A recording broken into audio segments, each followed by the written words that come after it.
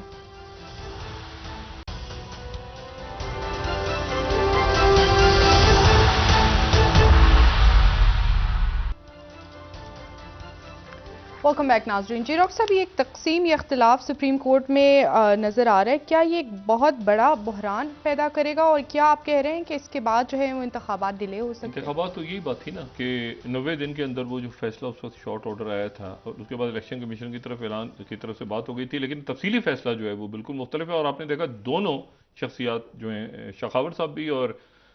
شیخ عثمانی صاحب, اس کو الگ الگ طرح سے اس کی انٹرپریٹیشن کر رہے ہیں. اب یہ ہے کہ کل اب نئے سرے سے سپریم کورٹ کا جو بینچ ہے وہ سماعت شروع کرے گا, اور یہ جو معاملہ ہے یہ غالباً چلا گیا ہائی کورٹس کی طرف واپس, یعنی از خود نوٹس کو ختم کر کے, اور یہ فیصلہ ہوا ہے کہ اس کو ہائی کورٹ 3 دن کے اندر فیصلہ کریں.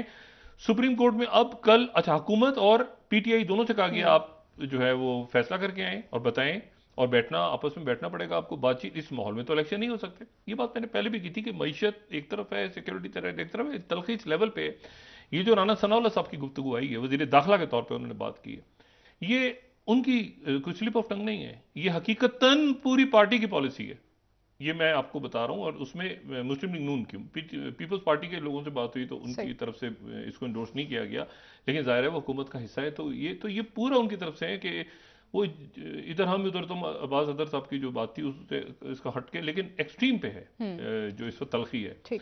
اچھا, اور اس میں عمران خان صاحب نے آج کہا کہ اگر یہ بات کی ہے انہوں نے, اچھا اس بات کو پھر وہ ظاہر ہے کہ پی ٹی آئی کی طرف سے ہیومن رائٹس اور آرگنائزیشن اور دنیا بھر میں بات کی جا رہی ہے کہ وزیر داخلہ نے بات کس طرح کی ہے, عمران خان صاحب کی جان کو تو خطرہ ہے اور ان کو تھریٹس ہیں, اور اس دوران یہ بات آ رہی ہے,